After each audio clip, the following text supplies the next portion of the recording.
چلیے اب شروع کرتے ہیں اپنا آج کا 13واں پارہ۔ اعوذ باللہ السمیع العلیم من الشیطان الرجیم من ہمزہ ونفخہ ونفثہ۔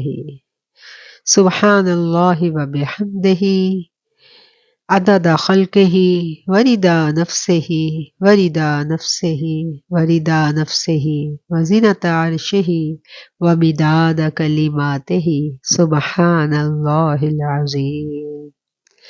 اللهم صل على سيدنا ومولانا محمد معدن الجود والكرم منبع العلم والعلم والحلم والحکم وبارک وسلم۔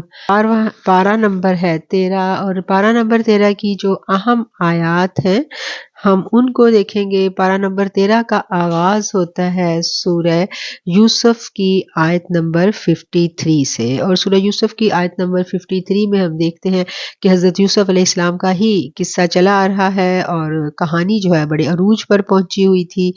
اور اس کے بعد جب زلیخا جو ہیں وہ حضرت یوسف علیہ السلام کی جو پاک دامنی کا جو اس نے ان کے اوپر الزام لگایا گیا، اور اس کے بعد وہ حضرت یوسف علیہ السلام نے پھر اللہ تعالیٰ سے دعا کی تھی، اور اس دعا کے بارے میں بھی ہمیں اسی صورت میں ملتا ہے، اور انہوں نے وہ ایک پیغمبر تھے۔ یہ بات بڑی قابل غور ہے کہ وہ ایک پیغمبر تھے اور اللہ کے برگزیدہ پیغمبر کے بیٹے تھے، حضرت یعقوب علیہ السلام کے فرزند تھے آپ، اور آپ کیا کہہ رہے ہیں کہ اور میں اپنے نفس کی برات کا دعویٰ نہیں کرتا، بے شک نفس تو برائی کا ہی حکم دیتا ہے اور وہی بچتا ہے جس پر میرا رب رحم فرما دے۔ استغفر اللہ ربی من کل ذنب واتوب الیہ۔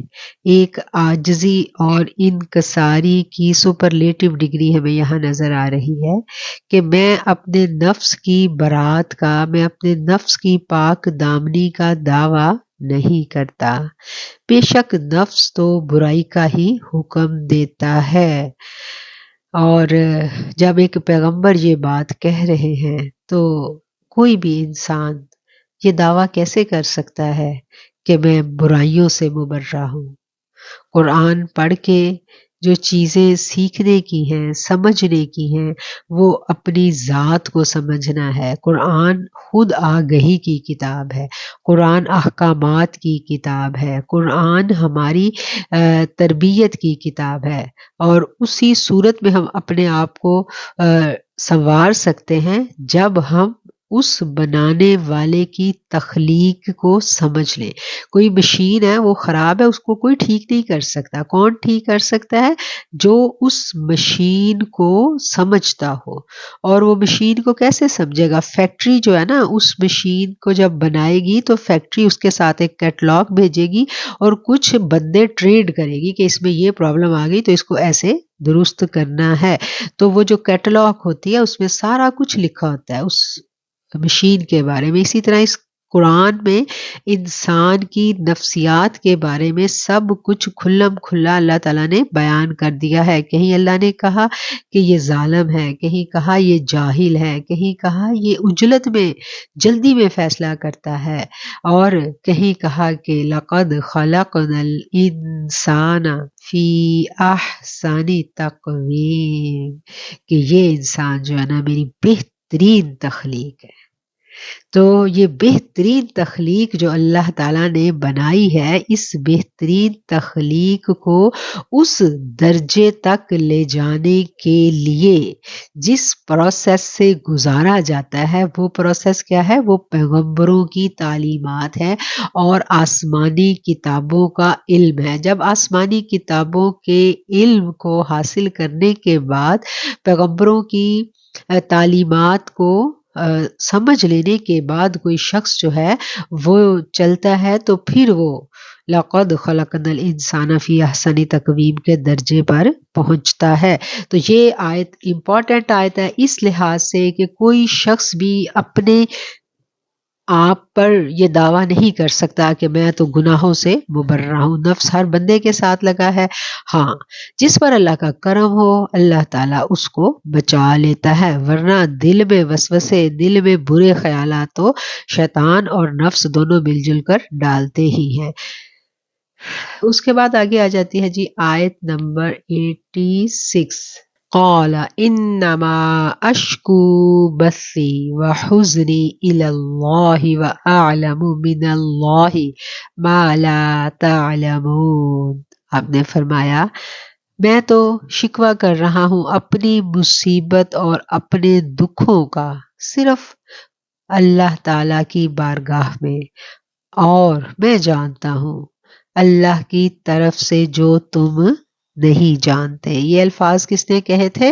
انما اشکو و بثی و حزنی، یہ الفاظ تھے حضرت یعقوب علیہ السلام کے، جب حضرت یعقوب علیہ السلام اپنے بیٹے کے غم میں تڑپ رہے تھے تو اس تڑپ میں آپ نے ان الفاظ کے ساتھ اللہ کے آگے گریازاری کی تھی، اور اللہ کو یہ الفاظ اتنے پیارے لگے کہ یہ ہمارے قرآن کا حصہ بنا دیے گئے. اور آج بھی جب کوئی غم میں ہوتا ہے تو انہی الفاظ کے ساتھ اللہ سے مدد طلب کی جاتی ہے. اور ہم دیکھتے ہیں کہ ہماری اماں عائشہ، سیدہ عائشہ صدیقہ رضی اللہ تعالی عنہ پر جب تہمت لگی تھی تو سیدہ بھی بہت رویا کرتی تھی، بہت رویا کرتی تھی. ایک لفظ بھی انہوں نے زبان سے ادا نہیں کیا تھا، اور وہ کیا کرتی تھی؟ وہ روتی تھی اور یہی الفاظ پڑھا کرتی تھی. کہتی تھی کہ جو الفاظ حضرت یعقوب نے کہے ہیں اللہ، میں بھی انہی الفاظ سے تجھے پکارتی ہوں.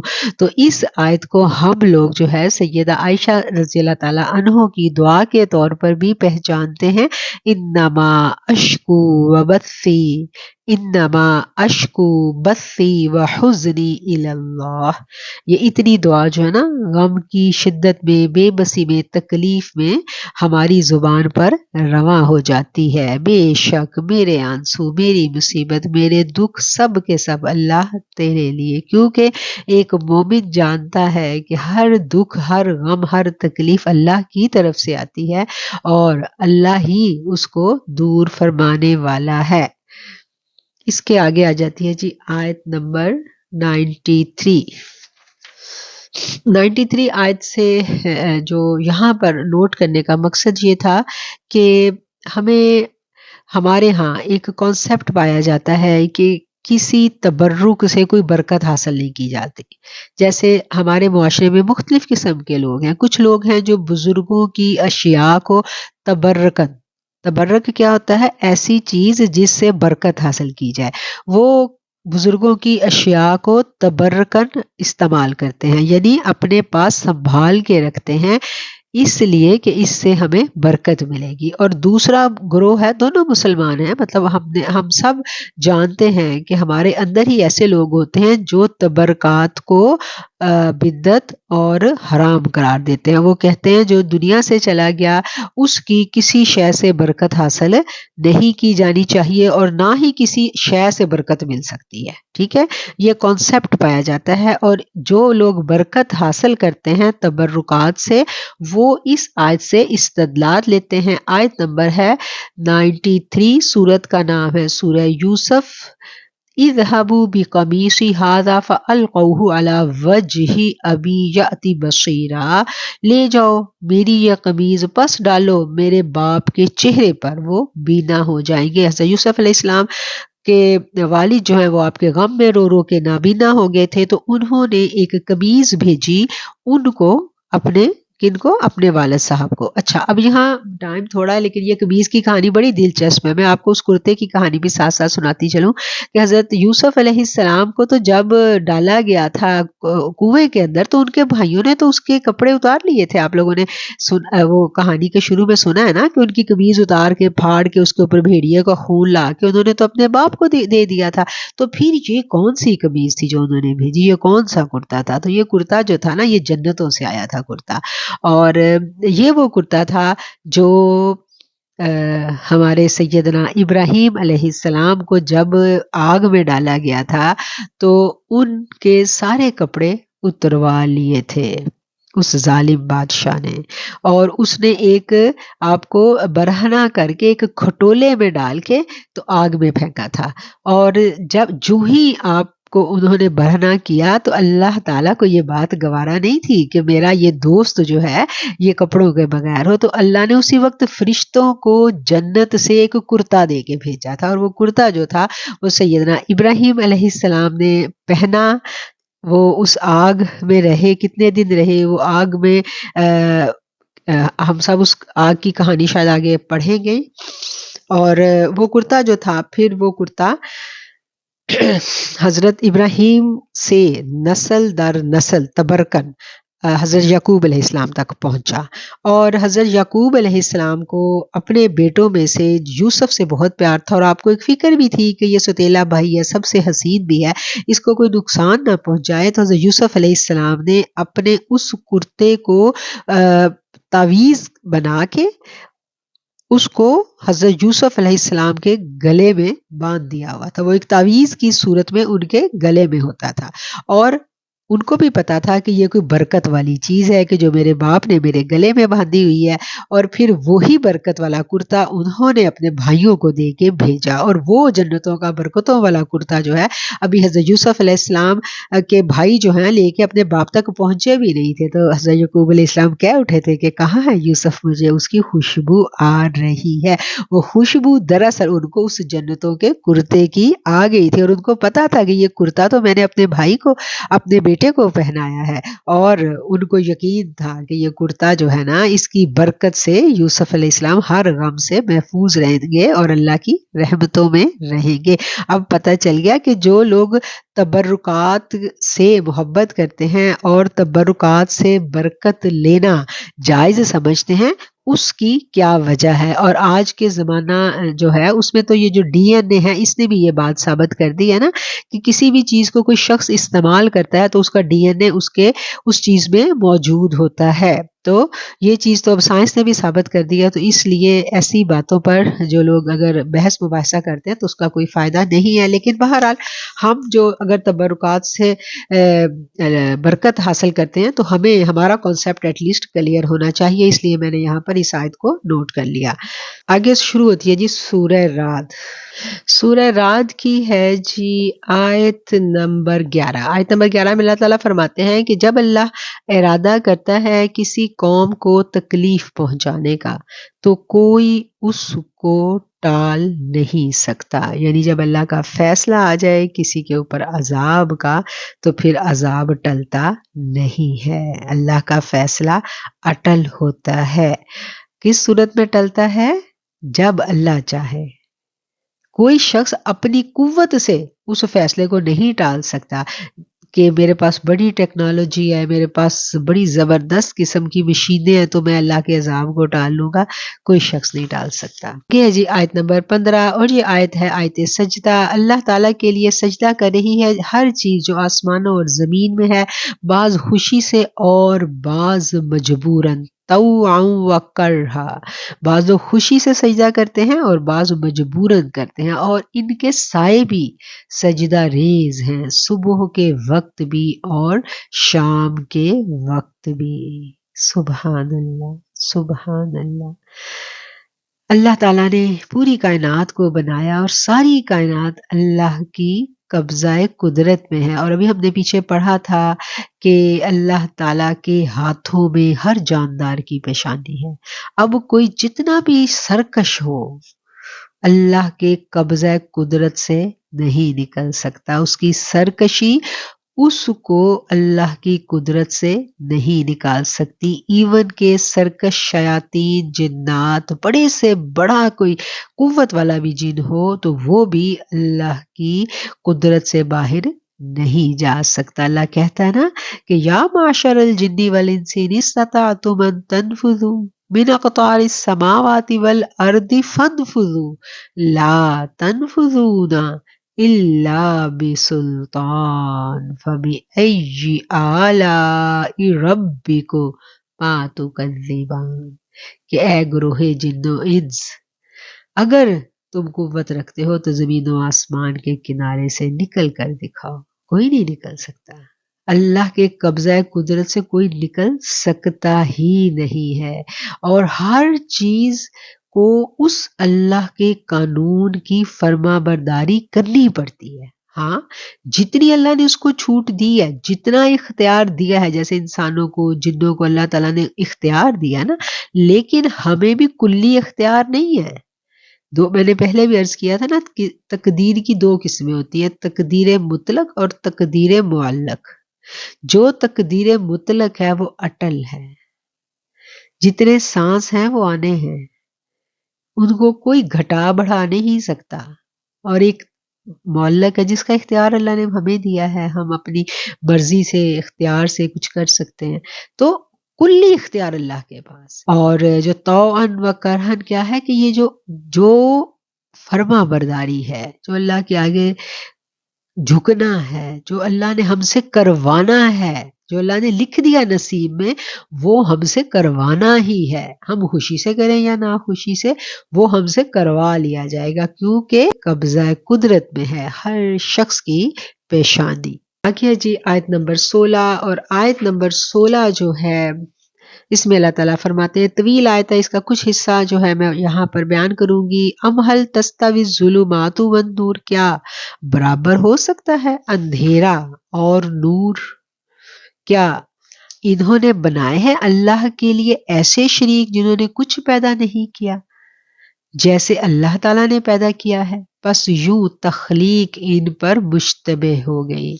قل اللہ خالق کل شیء، پس کہہ دیجئے اللہ ہی پیدا کرنے والا ہے ہر شے کا۔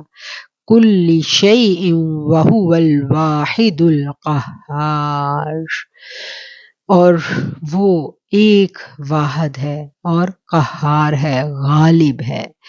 یہ جو آیت کا آخری حصہ ہے، قل اللہ خالق کل شیء وہو الواحد القہار، آیت نمبر ہے 16، اور اس کا جو آخری حصہ ہے اس کو نوٹ کر لیجئے۔ یہ بہت زبردست تاثیر ہے ان کلمات میں ان لوگوں کے لیے جن کو وسوسے بہت زیادہ آتے ہیں۔ کچھ لوگ ہوتے ہیں ان کا یقین بیٹھتا نہیں ہے، ایمان جو ہے نا، مطلب وہ ہر وقت وسوسے میں رہتا ہے، شک میں رہتا ہے، ایسے نہ ہو جائے، ایسے نہ ہو جائے، وہ ادھر ادھر ڈولتے بہت ہیں، ان کا اللہ کی ذات پہ یقین نہیں بیٹھتا، تو ان کے لیے یہ آیت بہت زبردست تاثیر رکھتی ہے۔ اور ہمارے بزرگان جو ہے نا وہ فرماتے ہیں کہ وہ پھر اس آیت کی تسبیح کرے، اس آیت کو تکرار کے ساتھ پڑھے، جتنی تعداد میں آپ آسانی سے پڑھ سکتے ہیں۔ آپ کچھ عرصہ اس کو پڑھیں گے تو آپ کا جو ایمان ہے وہ جم جائے گا، یقین اللہ پر پختہ ہو جائے گا، اور وسوسوں سے جان چھوٹ جائے گی۔ یہ ہم اپنی جو زبان ہے، یہ جو قرآن کی زبان کہہ لیں یا تصوف کی زبان کہہ لیں، اس میں ہم وسوسے کہتے ہیں، اور سائنس کی زبان میں اس کو انگزائٹی کہا جاتا ہے، اور جب بیماریوں میں جائیں تو اس کے اپنے انہوں نے نام رکھے ہوئے ہیں۔ بہرحال جس کو اللہ پر پختہ یقین ہو، نہ تو وہ انگزائٹی کا پیشنٹ کبھی بنتا ہے اور نہ ہی وہ وسوسوں میں گرتا ہے، وہ یقین میں رہتا ہے اور بس وہ اللہ کے سپرد کرتا ہے اور سکون سے سوتا ہے۔ آگے ہے جی آیت نمبر 24 آیت میں اللہ تعالیٰ فرماتے ہیں، سلام علیکم بما صبرتم، سلامتی ہو تم پر اس وجہ سے کہ تم نے صبر کیا۔ صبر ہمیں بڑا مشکل لگتا ہے نا، تو صبر کرنے والوں کا بڑا اجر ہے، وہ اللہ کو پیارے بھی بڑے لگتے ہیں۔ اور اب یہاں اللہ کی طرف سے ان کے لیے سلام بھی آ گیا، اس لیے جو بہنیں مجھے میسج کر کے کہتی ہیں ہم سے صبر نہیں ہوتا، تو یہ والی آیتیں جو ہے نا ان کو یاد کر لیا کریں۔ آگے ہے جی آیت نمبر 26 نمبر آیت، وَمَا الْحَيَاةُ الدُّنْيَا فِي الْآخِرَةِ إِلَّا مَتَاعٌ، اور دنیا کی زندگی کی کوئی حقیقت نہیں ہے۔ وَمَا الْحَيَاةُ الدُّنْيَا، اور کچھ نہیں ہے دنیا کی زندگی، فِي الْآخِرَةِ، آخرت کے مقابلے میں، إِلَّا مَتَاعٌ، سوائے دھوکے کے۔ یہ دھوکہ ہے جس میں ہم گرفتار ہیں، اور اتنے گرفتار ہیں کہ اپنے ہمیشہ کے گھر کو بھی ہم داؤ پہ لگا دیتے ہیں، ہمیشہ کی زندگی کا سودا جو ہے نا ہم اس دھوکے بازی میں گنوا بیٹھتے ہیں۔ آگے ہے جی آیت نمبر 28، اور یہ بھی زاد راہ کی ٹوکری میں رکھنے والی ایک امپورٹنٹ آیت ہے۔ اس میں اللہ تعالیٰ فرماتے ہیں کہ اے لوگو جو ایمان لے کے آئے ہو، وَتَطْمَئِنُّ قُلُوبُهُم بِذِكْرِ اللَّهِ أَلَا بِذِكْرِ اللَّهِ تَطْمَئِنُّ الْقُلُوبُ۔ اے لوگو جو ایمان لائے ہو، مطمئن ہوتے ہیں جن کے دل ذکر الہی سے، دھیان سے سنو، اللہ کی یاد سے ہی دل مطمئن ہوتے ہیں۔ اللہ کی یاد کے سوا، اللہ کے ذکر کے سوا دل قرار نہیں پکڑتے۔ دلوں کا قرار صرف اور صرف یاد الہی ہی میں ہے۔ تو یہ ایک پیغام ہے اللہ کا، اور یہ پیغام ہے قرآن کا، اور یہ راز ہے سکون کا۔ دنیا کے پیچھے جتنا بھی بھاگ لو، قرار نہیں ہے، سکون نہیں ہے۔ حدیث ہے، حدیث کا مفہوم بیان کروں گی کہ اگر انسان کو ایک بھری ہوئی وادی سونے کی مل جائے تو وہ دوسرے کی تمنا کرے گا۔ اس کے پیٹ کو قبر کی مٹی کے سوا اور کوئی چیز نہیں بھر سکتی۔ حدیث کا الفاظ کی کمی پیش اللہ تعالیٰ معاف فرمائے۔ حدیث کا مفہوم میں نے بیان کیا ہے، اور یہی حق ہے، یہی سچ ہے۔ انسان کو اگر اس دنیا کی لالچ سے بے نیاز کرتی ہے تو یاد الہی کرتی ہے، کیونکہ یاد الہی میں وہ قرار ہے، وہ سکون ہے، وہ تسکین ہے کہ پھر انسان بے نیاز ہو جاتا ہے۔ ورنہ دنیا تو دھوکے کا گھر ہے اور الوژن ہے، اور جب انسان کو الوژن میں پھنس جاتا ہے اس کو سمجھ نہیں آتی رستہ، وہ گم کر بیٹھتا ہے، وہ ٹکرے مارتا ہے، پھر زور لگاتا ہے ادھر ادھر ادھر، کہیں کچھ نہیں ہے، کہیں بھی کچھ نہیں ہے۔ ہر رستے پہ آپ جا کے دیکھ لیں، پریکٹیکلی چیک کر کے دیکھ لیں، سکون نہیں ہے، کہیں سکون نہیں ہے۔ اگر محبت میں سکون ڈھونڈیں گے تو محبت میں بھی سکون نہیں ہے، اور باقی چیزوں کو تو چھوڑ ہی دیں۔ مال تو ہے ہی امانت اللہ کی، آج ہے کل نہیں ہے، ہمارے اپنے اکاؤنٹ میں بھی ہے لیکن ہم اس کے مالک نہیں ہیں، ہم اس کو اویل ہی نہیں کر سکتے اس مال کی خوشیاں اگر اللہ نہ چاہے تو اختیار تو اپنے سانس پر بھی نہیں ہے۔ تو یہ جب قرآن پڑھے تو اپنی سمجھ آتی ہے ہمیں۔ آیت نمبر 39 ایک امپورٹنٹ آیت ہے، اور اس آیت سے ہمیں پتہ چلتا ہے کہ اگر اللہ تعالیٰ کے پاس کوئی ایسی کتاب ہے جس میں ہماری تقدیر لکھی گئی ہے، تو کیا وہ تقدیر جب لکھی جا چکی ہے تو پھر ہماری دعائیں یا کسی کی سفارش یا کسی اور کی ہمارے حق میں دعا اس لکھی ہوئی تقدیر کو مٹا سکتے ہیں، بدل سکتے ہیں؟ اگر نہیں بدل سکتے تو پھر تو مطلب ہم مایوسی میں چلے جاتے ہیں۔ ہمیں تو بتایا جاتا ہے کہ بچہ بھی ماں کے پیٹ میں ہے تو اس کی تقدیر کا جو ایک کیا کہنا چاہیے، اس کی تقدیر لکھی ہوئی فرشتہ آتا ہے اور اس کے گلے میں ڈال کے چلا جاتا ہے، ہمیں تو یہ بتایا جاتا ہے۔ تو اس کا جواب قرآن کی اس آیت سے ملتا ہے۔ سورت ہے رعد، آیت نمبر 29، مٹاتا ہے اللہ تعالیٰ جو چاہتا ہے اور باقی رکھتا ہے جو چاہتا ہے، اسی کے پاس ہے ام الکتاب، اصل کتاب۔ اور جو ام الکتاب سے مفسرین کہتے ہیں لوح محفوظ مراد ہے، مطلب جو لوح محفوظ میں اللہ تعالیٰ نے لکھی ہوئی تقدیر ہے نا، لکھی ہوئی ہے تقدیر، اس میں بھی اللہ کو اختیار ہے، اگر وہ چاہے تو اس کو مٹا دے، بدلی کر دے، اس کا اختیار صرف اللہ کے پاس ہے۔ اور اللہ تک رسائی جس کو مل گئی وہ پھر اس تقدیر کو بدلی کروا سکتا ہے۔ سمجھ آ گئی بات؟ بڑی امپورٹنٹ بات ہے یہ سمجھنے کے لیے۔ تو اس پر آپ تھوڑا سا غور و فکر کریں گے تو بہت ساری باتیں آپ کو اور بھی سمجھ میں آئیں گی۔ آگے ہم چلتے ہیں جی سورہ ابراہیم پر۔ سورہ ابراہیم کی ہے آیت نمبر 7۔ آیت نمبر 7 جو ہے یہ بھی ایک امپورٹنٹ آیت ہے۔ اس میں اللہ تعالیٰ فرماتے ہیں لَإِن شَكَرْتُمْ لَأَزِيدَنَّكُمْ، اگر تم شکر کرو گے تو میں تمہیں اور زیادہ دوں گا۔ تو کیا پتہ چلا کہ شکر گزاری ہی وہ گر ہے جس سے ہم اپنی نعمتوں کو محفوظ کر سکتے ہیں، ورنہ کہتے ہیں کہ نعمت ایک وحشی درندے کی طرح ہوتی ہے، اور وحشی درندے کا کیا کام ہوتا ہے کہ وہ اپنے ہی مالک کو لہو لہان کر دیتا ہے. جب کسی نعمت کی بھرمار ہوتی ہے نا انسان پر، تو انسان میں خود سری آ جاتی ہے، انسان متکبر ہو جاتا ہے. کوئی بہت حسین ہے، کوئی عورت بہت خوبصورت ہے اور اس کو اپنے حسن پر بڑا ناز ہے، تو آپ دیکھیں اس کے تکبر کا کیا عالم ہوگا. وہ سارے رشتوں کو روند ڈالے گی، وہ کسی کے قابو میں نہیں آئے گی. اسی طرح اگر کوئی بہت زیادہ دولت مند ہے، بہت زیادہ کوئی فن، کوئی مہارت اس کے پاس ہے، تو یہ سب چیزیں انسان کو متکبر بنا دیتی ہیں. تو نعمت کو شکر گزاری کی زنجیر سے باندھ کر رکھا جا سکتا ہے، ورنہ وہ نعمت جو ہے آپ کی آخرت کو برباد کر دیتی ہے. دنیا میں تو شاید آپ بڑا انجوائے کر رہے ہوتے ہیں، دوسروں کو نیچا دکھا کے نفس تو پھولتا ہے نا، انسان کو بڑا مزہ آ رہا ہوتا ہے، لیکن آخرت برباد ہو جاتی ہے. اور اس وحشی درندے کو شکر گزاری کی زنجیر سے اگر ہم باندھ کے رکھیں گے تو پھر اس میں اور برکت ڈالے گی، اس میں اور زیادہ اضافہ ہوگا.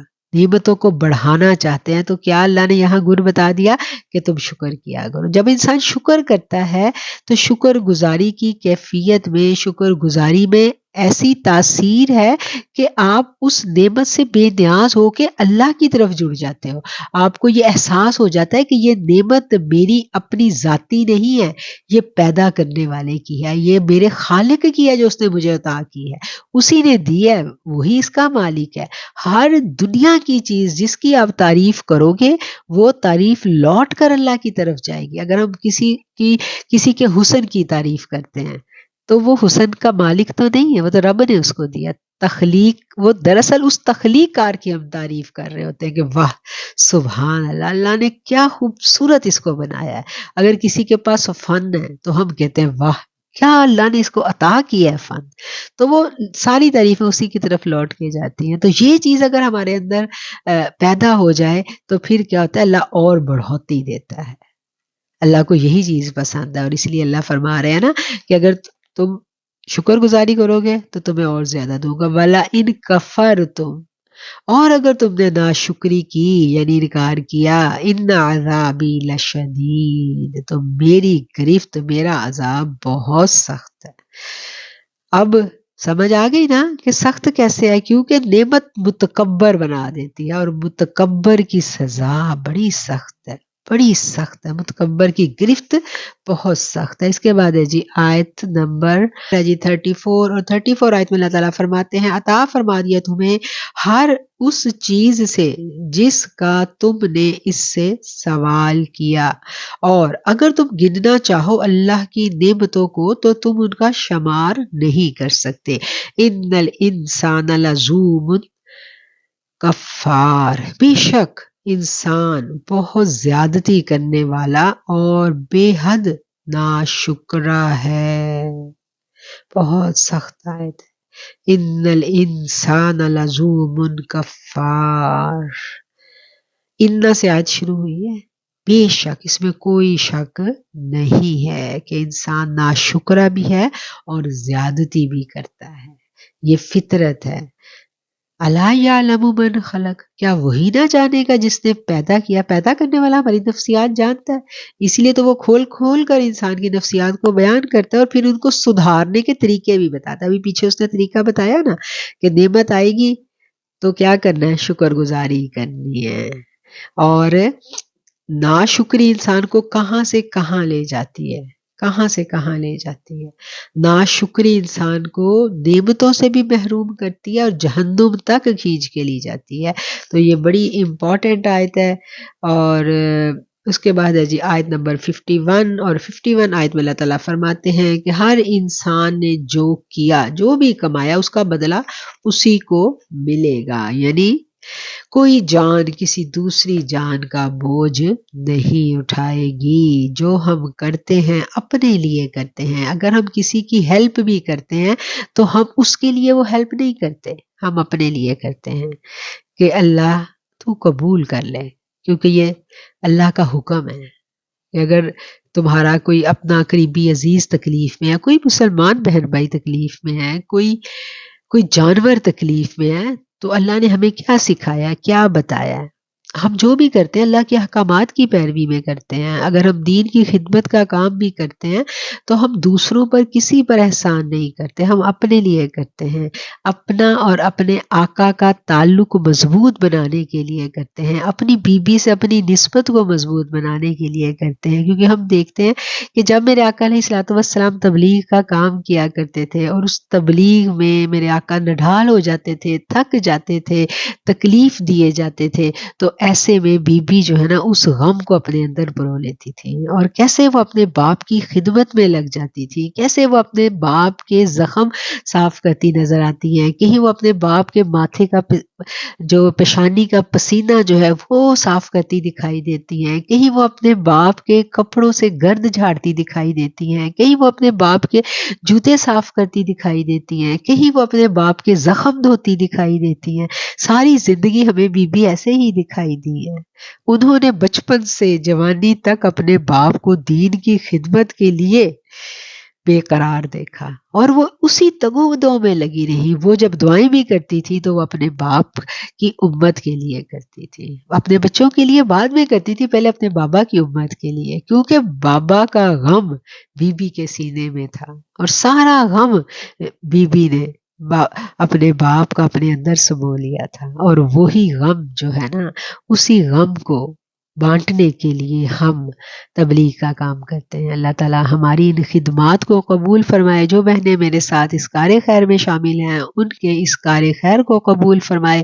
ہم سب کو مجھ سمیت ہر طرح کی ریا سے بچائے، ہر طرح کے نفاق اور ہر طرح کے تکبر سے بچائے، اور ہم سب میں باہمی الفت اور محبت ڈال دے، اور ہر طرح کی نا اتفاقی سے بچائے. قرآن کریم کو سیکھنے اور سکھانے کی یہ جو کوشش ہے میرا مالک اس کو بڑھا چڑھا کے قبول فرما لے. آمین ثم آمین. اب ہم نے جتنا آج اس پارہ پڑھنا ہے 13واں پارہ، اس پارے کے جتنے اہم مضامین تھے ان کو سمجھنے کی، سیکھنے کی کوشش کی ہے. اس جتنا بھی یہاں بیان کیا گیا، جن بہنوں نے لیٹ جوائن کیا ہے وہ یہ تمام ریکارڈنگ انشاءاللہ یوٹیوب پر اپلوڈ کر دی جائے گی. آپ وہاں سے سنیے گا اور کوشش کیا کریں کہ اس کار خیر کو آگے پھیلانے میں ہمارا ساتھ دیں. یہ میرا کام نہیں ہے، یہ ہم سب کا کام ہے، بحیثیت امتی یہ ہم سب کا کام ہے. اور جو کچھ بھی نہیں کر سکتا وہ اس کو لائک کیا کرے، شیئر کیا کرے. لائک کرنا اس لیے کہہ رہی ہوں کہ یوٹیوب کی پالیسی ہے کہ جتنے زیادہ لائک ہوں گے، جتنی زیادہ شیئرنگ ہوگی، وہ اس ویڈیو کو اور زیادہ لوگوں تک دکھاتے ہیں، ورنہ وہ شو ہی نہیں کرواتے. اور اسی وجہ سے آپ دیکھیں کہ چونکہ لوگوں کو شو ہی نہیں ہوگی تو لوگ اس کو دیکھیں گے کیسے. تو اگر آپ چاہتے ہیں کہ اس پیغام کو آگے پھیلانے میں آپ کا حصہ پڑے، آپ کچھ بھی نہیں کر سکتے، تو ایک کلک جو ہے وہ آپ کے لیے صدقہ جاریہ بن سکتا ہے. تو کوشش میں ہمارا ساتھ دیں. اللہ تعالیٰ میرا اور آپ کا حامی و ناصر ہو. اب ہم سنیں گے جی 13ویں پارے کی تلاوت اور ترجمہ، اور انشاءاللہ اس کے بعد پھر دعا ہوگی.